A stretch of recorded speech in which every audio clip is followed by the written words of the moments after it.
नमस्कार, मैं हूँ आरजू अंसारी और आप देख रहे हैं राष्ट्रीय जगत पहल। भारतीय कम्युनिस्ट पार्टी सीपीआई अपनी स्थापना के 100 साल पूरे कर रही है। एक दौर में आजादी की लड़ाई और श्रमिक किसान आंदोलनों की अगुवाई करने वाली ये पार्टी आज कई राजनीतिक चुनौतियों से जूझती नजर आ रही है। इस संबंध में राष्ट्रीय जगत विजन के सीनियर रिपोर्टर इमरान खान ने संजय पराते से खास बातचीत की। इससे पहले देखिए भारत के कम्युनिस्ट पार्टी का गठन कैसे हुआ।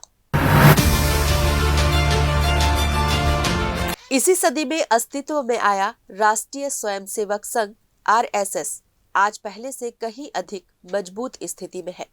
ऐसे में सवाल उठता है, क्या वक्त की धारा ने हंसिए की धार को कुंद कर दिया है? भारत में कम्युनिस्ट आंदोलन की शुरुआत 1917 की रूसी बोल्शेविक क्रांति की प्रभाव के साथ मानी जाती है। 20वीं सदी के दूसरे दशक में जब महात्मा गांधी के नेतृत्व में राष्ट्रीय आंदोलन तेज हो रहा था, उसी समय दुनिया भर के कम्युनिस्ट विचारधारा का प्रसार भी तेजी से हो रहा था। विदेशों में रह रहे कुछ भारतीय और खिलाफत आंदोलन से जुड़े लोग रूस पहुंचे और वहीं से भारत में कम्युनिस्ट पार्टी के गठन की कोशिश शुरू हुई। वर्ष 1920 में ये प्रयास हुआ। हालांकि उस समय ये समूह छोटा था और भारत से बाहर होने के कारण व्यापक असर नहीं डाल सका। सीपीएम के प्रदेश सचिव संजय पराते बताते हैं कि भारतीय कम्युनिज्म की जड़ें सीधी राष्ट्रीय आंदोलन से जुड़ी है। उनके मुताबिक वे क्रांतिकारी जिनका असहयोग आंदोलन से मोहभंग हो चुका था, खिलाफत आंदोलनकारी, श्रमिक और किसान आंदोलनों के कार्यकर्ता सभी राजनीतिक और सामाजिक मुक्ति के नए रास्ते तलाश रहे थे। वहीं इस मामले को समझने के लिए हमारे संवाददाता इमरान खान ने बात की सीपीएम के प्रदेश सचिव संजय पराते से। सुनिए उन्होंने क्या कहा। आज हमारे साथ में सीपीएम के संजय जी। संजय जी, ये जिस तरीके से सीपीएम के 100 साल हुए हैं, क्या हंसी की धार वक्त की धार के साथ ख़त्म हो गई है? देखिए, सीपीएम के 100 साल नहीं हुए हैं। हमारे देश में कम्युनिस्ट आंदोलन ने 100 साल पूरे कर लिए हैं। सीपीएम की स्थापना तो सीपीआई से अलग होकर 1964 में हुई थी। सीपीआई की स्थापना यहाँ सम्मेलन के जरिए 1925 में हुई थी, लेकिन पहला जो कम्युनिस्ट ग्रुप जो देश की आज़ादी के लिए कम्युनिस्ट पार्टी के नाम से फॉर्म हुआ था, वो रूस में फॉर्म हुआ था। और वहीं से हम मानते हैं कि 1920 से ही जो है कम्युनिस्ट मूवमेंट की शुरुआत हमारे देश में होती है। आज़ादी के आंदोलन के दौरान अंग्रेज़ों से लड़ते हुए बहुत सारे लोगों को आप्रवासन झेलना पड़ा, बाहर गए, विस्थापित हुए। और उस समय याद कीजिए कि गदर मूवमेंट हमारे देश में बहुत बड़ा मूवमेंट था। तो इन सब मूवमेंट के लोगों ने मिलकर कम्युनिस्ट आंदोलन की स्थापना किया था और 1920 में हमारे देश में कम्युनिस्ट आंदोलन शुरू हुआ। उसके 100 साल अब पूरे हो गए। 1925 की अगर हम बात करें तो कानपुर में अधिवेशन हुआ था, तो यानी उसको बोलते हैं कि अधिवेशन से स्टार्ट हुआ था कम्युनिस्ट मूवमेंट। जी, अधिवेशन से फॉर्मली कम्युनिस्ट पार्टी की स्थापना हुई थी। कम्युनिस्ट आंदोलन तो हम ये मानते हैं कि 1920 से शुरू हुआ था, क्योंकि अधिवेशन अचानक तो नहीं होगा ना। अधिवेशन को आयोजित करने वाले कुछ लोग पहले से तो संगठित हुए होंगे, तो कम्युनिस्ट आंदोलन शुरू हो गया था 1920 से। जी, 100 साल में आप अपने आप को कहाँ देखते हैं? देखिए, 100 साल में दुनिया बहुत बदल चुकी है। गंगा में भी पानी बहुत बह चुका है। 100 साल पहले यानी 1920 जब कम्युनिस्ट मूवमेंट शुरू हुआ था, आप देखिए कि पूरी दुनिया में उपनिवेशवाद का जबरदस्त वर्चस्व था। आज 100 साल बाद जिस रूप में 1920 में उपनिवेशवाद था और भारत भी जो है अंग्रेजों का गुलाम था, उपनिवेश था, उस रूप में आप आज दुनिया नहीं रह गई है। और सोवियत संघ की मुक्ति के बाद, चीन में क्रांति होने के बाद, जो पूर्वी यूरोप के देश है वहाँ क्रांति होने के बाद, तो दुनिया के 1/3 देशों में लाल झंडा फहरा रहा था, समाजवादी शासन था। 1920 में के बाद जो सामने जो आया कि 70 के आसपास, 80 के आसपास, ये आपका 70 साल के बाद सोवियत संघ का विघटन हुआ, समाजवादी शासन खत्म हुआ और दुनिया में समाजवादी आंदोलन को एक धक्का लगा। आज वो चीन दुनिया का सबसे बड़ा देश है, लेकिन समाजवादी शासन वहाँ पर कायम है। क्यूबा, अमेरिका जिसको आज ये कह रहा है कि वेनेजुएला की तरह उसको भी हड़प लेगा, वो डटकर खड़ा हुआ है। वियतनाम है, कोरिया है, तो समाजवादी देश है, अपने अपने तरीके से जो है लड़ रहे हैं। कुल मिलाकर एक अंतर्राष्ट्रीय समाजवादी आंदोलन आज भी दुनिया में जिंदा है। इंडिया की बात करें अगर हम इंडिया की बात करें तो एक ज़माना था 1947 के बाद, जब चुनाव हुआ, उसके बाद जब चुनाव हुआ तो 33 सीट लेकर सेकंड पोजीशन में आई थी सीपीआई, और आज की स्थिति ऐसी है कि वो गिरते गिरते बहुत कम हो गई है। तो क्या आपको लगता है कि केरल से भी गायब हो गई, वेस्ट बंगाल से भी गायब हो गई है? देखिए, मैं उसी चीज़ को कह रहा हूँ कि दुनिया में किस तरीके से परिवर्तन हुए और हम किस तरीके से लड़ रहे हैं।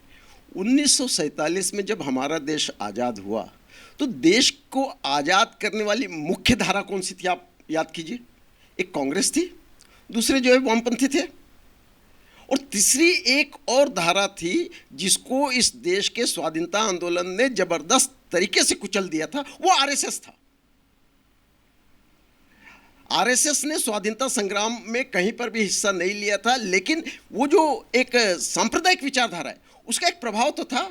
लेकिन जो देश की आज़ादी का आंदोलन, जिसमें सब जाति के लोग, सब पंथ के लोग, सब भाषा के लोग एक पूरे एक राष्ट्रवाद के रूप में जो हमारा देश खड़ा हुआ, उसमें आरएसएस का नामो निशान मिट गया था। लेकिन वो एक धारा थी जो दबी कुचली थी। आज़ादी के बाद महात्मा गांधी की आरएसएस ने हत्या किया, उस पर बैन लगा, और उसके बाद जो परिवर्तन हुआ, आरएसएस से बैन भी हटा, फिर आपका राम मंदिर का ताला भी खोला गया, और जिस तरीके से आरएसएस को आगे बढ़ने का खुद कांग्रेस ने मौका दिया, आज जो राजनीतिक स्थिति हमारे देश में, उसकी जिम्मेदारी से कांग्रेस बच नहीं सकती। अब यह है कि पूरी दुनिया में दक्षिण पंथ और वामपंथ के बीच में संघर्ष चल रहा है। दक्षिण पंथ आगे बढ़ेगा तो वामपंथ पीछे खिसकेगा, वामपंथ आगे बढ़ेगा तो दक्षिण पंथ पीछे खिसकेगा। और आप याद कीजिए 2004 का समय, मनमोहन सिंह की सरकार बनी थी, वो किसके समर्थन से बनी थी?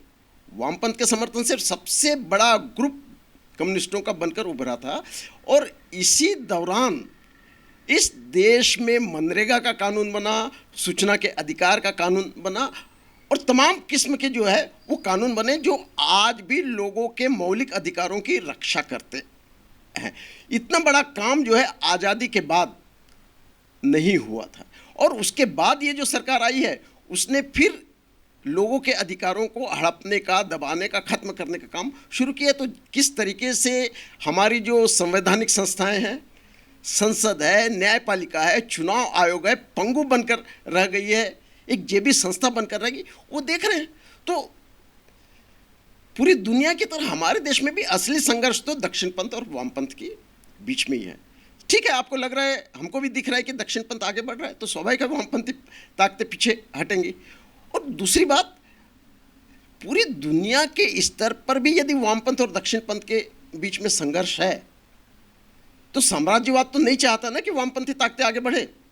यदि साम्राज्यवाद वामपंथ को किसी भी रूप में सहने के लिए तैयार होता तो वेनेजुएला की संप्रभुत्व पर तो आक्रमण नहीं होता। हमने आज तक नहीं सुना कि किसी देश की सरकार ने, उसके राष्ट्रपति ने किसी और देश की सरकार के राष्ट्रपति या उसके मुखिया को जो है कैद करके ले आए। लड़ाइयाँ दो देशों के बीच में हुई, लेकिन इस तरीके का देश की पूरी संप्रभुता को कुचलने का काम आज तक नहीं हुआ है जो आज अमेरिकन साम्राज्यवाद कर। तो बंगाल के अंदर जो हम बिखराव आया है, याद कीजिए न्यूक्लियर जो समझौता हुआ था कांग्रेस के समय में, जिसका वामपंथ ने विरोध किया था और जिसके कारण कांग्रेस की सरकार गिरी थी, और इस न्यूक्लियर समझौते का बीजेपी ने भी विरोध किया था। लेकिन सत्ता में आने के बाद इसी समझौते को जोर शोर से बीजेपी ने लागू किया है, और आज वो पूरी तरीके से अमेरिका के आगे शरणागत है। तो उसी समय से कुचक्र चले हैं कि बंगाल के अंदर किस तरीके से एक बड़ी ताकत जो मार्क्सवादी कम्युनिस्ट पार्टी की थी उसको हटाया जाए, और ममता बनर्जी ने पूरी तरीके से बीजेपी के साथ गठबंधन किया और बीजेपी को बंगाल के अंदर पैर रखने का मौका दिया। तो आज बंगाल पूरी तरीके से सांप्रदायिक रूप से ध्रुवीकृत है। इस सांप्रदायिक ध्रुवीकरण के बीच में धर्मनिरपेक्षता के आधार पर, लोगों के अधिकारों की रक्षा करने के आधार पर एक फिर से वामपंथी आंदोलन खड़ा करना बहुत कठिन है। लेकिन इस काम को हम जो है चैलेंज मानते हैं, इस काम को हम कर रहे हैं, सफलता हासिल कर रहे हैं। केरल की बात करें, केरल से गायब हो गए। नहीं, मैं नहीं मानता कि केरल से गायब हुए, ये तो मीडिया का दुष्प्रचार है। देखिए, पिछले चुनाव में विधानसभा के मार्क्सवादी कम्युनिस्ट पार्टी रिपीट होकर आई है। केरल का इतिहास देखिए, जो सरकारें अदलती बदलती रही है कांग्रेस और मार्क्सवादी कम्युनिस्ट के बीच में, मैक्सिमम 2-2.5% का अंतर रहा है। वो इस चुनाव में भी रहा है। अभी जो हल्ला हुआ है वो हल्ला है तिरुअनंतपुरम के नगर निगम चुनाव को लेकर, जहां 101 सीटें थी। 101 सीटों में से 50 सीटें, बहुमत भी नहीं मिला, बीजेपी ने जीता है। लेकिन तिरुअनंतपुरम केरल नहीं है, और कुल मिलाकर बीजेपी की जो फतह है, एक तिरुअनंतपुरम नगर निगम, 2 जनपद पंचायत और जिला जो पंचायत सदस्य होते हैं, उसमें पूरे केरल में 6 जिला पंचायत सदस्य, पूरा जिला पंचायत नहीं, जिला पंचायतों के अंदर जो 14-15 जिला पंचायत है, उसमें केवल उनके 6 सदस्य हैं।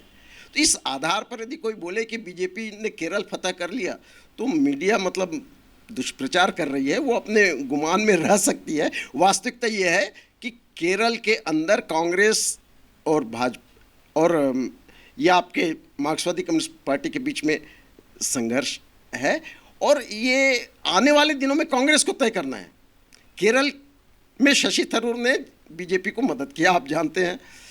जितने कांग्रेस के नेता थे तिरुवनंतपुरम के अंदर, उन्होंने बीजेपी को मदद किया। तो कांग्रेस को तय करना है कि वो धर्मनिरपेक्षता पर अडिग रहकर राजनीति करना चाहती है, कि एक बड़ा जो लेफ्ट ग्रुप है, जो इस देश के संविधान धर्मनिरपेक्षता के पक्ष में खड़ा हुआ है, एक लड़ाई लड़ रहा है, उसको खत्म करने के लिए वो बीजेपी का साथ देना चाहती है। तो कांग्रेस को तय करना है। और मुझे लगता है इस चुनाव में यदि केरल में भी तिरुवनंतपुरम में 1,75,000 वोट सीपीएम को मिले हैं, जबकि 1.5 लाख से कम वोट जो है बीजेपी को मिले, हालांकि सीटों का बहुमत उनको मिला है। यदि केरल के अंदर भी सीपीएम को जो वोट मिले हैं, यदि वो सीटों में कन्वर्ट कर पाए, तो मुझे नहीं लगता कि जो है तीसरी बार भी वो मतलब रिपीट होने से चूक जाए। बिल्कुल रिपीट हो सकती संभावना है, लेकिन कांग्रेस और सीपीएम के बीच में ही वहाँ मुख्य संघर्ष है।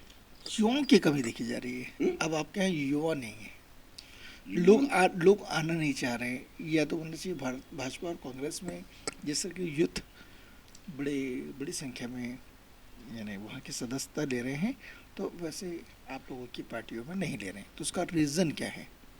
नहीं, देखिए, आप जो है छत्तीसगढ़ को देखकर ये बात कर रहे हैं, मध्य प्रदेश को देखकर ये बात कर रहे हैं, हिंदी बेल्ट को देखकर बात कर रहे हैं।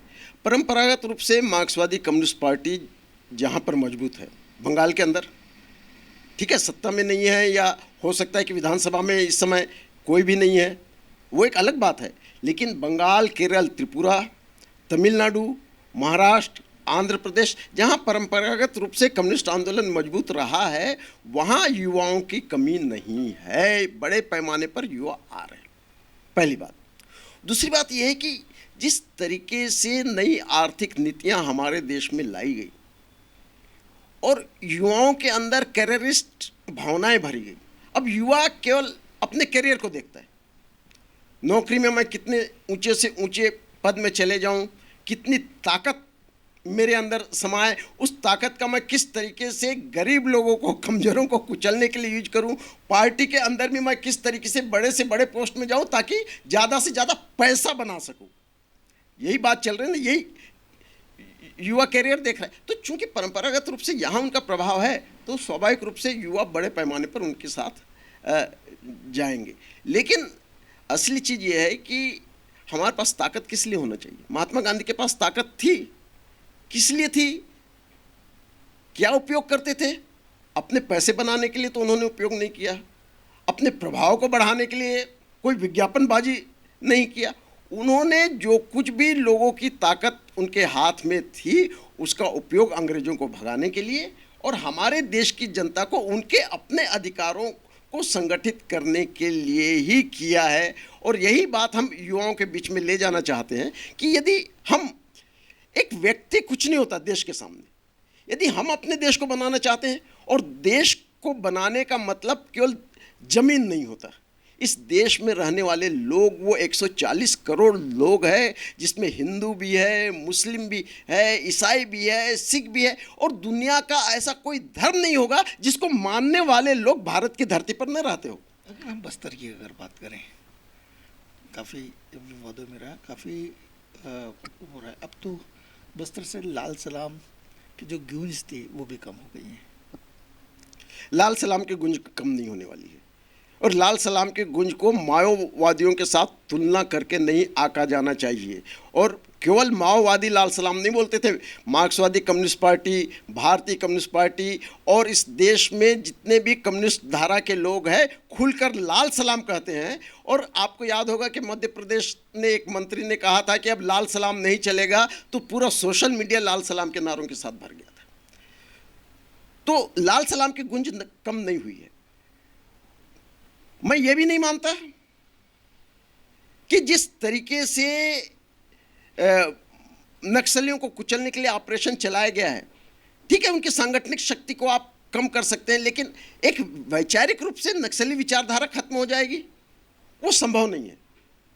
आप देखेंगे कि वहाँ पर अभी भी गतिविधियाँ चल रही है, लेकिन असली सवाल यह है कि जो चीज़ हम बार बार कहते थे कि नक्सली जिस रास्ते पर चल रहे हैं वो रास्ता गलत है, ये बात उन्होंने मान लिया है कि जिस रास्ते को उन्होंने अपनाया था वो रास्ता गलत है। इस देश में हथियारों के बल पर कोई क्रांति नहीं हो सकती, हम भी ये कह रहे हैं। जब तक आप जनता को संगठित नहीं करेंगे, वैचारिक रूप से उसको मजबूत नहीं करेंगे, उनके आंदोलन को, उनके अधिकारों की लड़ाई को, तो बंदूक के सहारे आप क्रांति नहीं ला सकते। कुछ आतंक पैदा कर सकते हैं, कुछ लोगों को हो सकता है उस आतंक के बल पर राहत पहुंचा सकते हैं, लेकिन एक बड़ा विशाल वामपंथी आंदोलन खड़ा नहीं कर सकते। और आपको याद होगा कि इसी बात को नेपाल में प्रचंड ने भी माना था। प्रचंड भी संसदीय रास्ते पर आए और नेपाल की वहाँ पर तस्वीर बदली। तो लाल सलाम लगाने वालों की संख्या कम नहीं हुई है। बस्तर में भी कुछ दिनों के बाद देखेंगे कि नक्सली नहीं, दूसरे कम्युनिस्ट खड़े हो गए हैं दूसरी धाराओं के, जो लाल सलाम के नारे लगा रहे हैं। अच्छा, जो जिन्होंने सरेंडर किया है, तो क्या आप लोग उनसे जाके वार्ता करेंगे और क्या उनको खड़े करेंगे? नक्सलियों को खड़े करने का कोई सवाल नहीं है। हम कोई नक्सली नहीं है, नक्सलियों के कोई हमदर्द नहीं है कि उनको जाकर खड़े करें। हमारी पार्टी मार्क्सवादी कम्युनिस्ट पार्टी है, हम संसदीय धारा की पार्टी है, हम वहाँ कम्युनिस्ट आंदोलन खड़ा करेंगे, लेकिन संसदीय आधार पर खड़ा करेंगे। जिस तरीके से आप बस्तर के बाहर मार्क्सवादी कम्युनिस्ट पार्टी को, लोगों को संगठित करते हुए, सड़कों पर जुलूस निकालते हुए, नारे लगाते हुए, संघर्ष करते हुए देख रहे हैं, वही संघर्ष कारपोरेटों के खिलाफ अब बस्तर में शुरू होगा। उस बात को हम करने जा रहे हैं। ये थे संजय जी का कहना है कि हम बस्तर में एक आंदोलन करेंगे, ना कि नक्सलियों का सपोर्ट करेंगे, हम करेंगे जनता के बीच की आवाज़ उठाएंगे और वहाँ के जो कॉरपोरेट सेक्टर जो आ रहे हैं उसका विरोध करेंगे। कैमरामैन रुपेश के साथ मैं इमरान खान। फिलहाल इस खबर में बस इतना ही। देश प्रदेश की खबरों से अपडेटेड रहने के लिए हमारे चैनल को सब्सक्राइब करें और नए खबरों के नोटिफिकेशन के लिए बेल आइकॉन जरूर दबाएं। नमस्कार।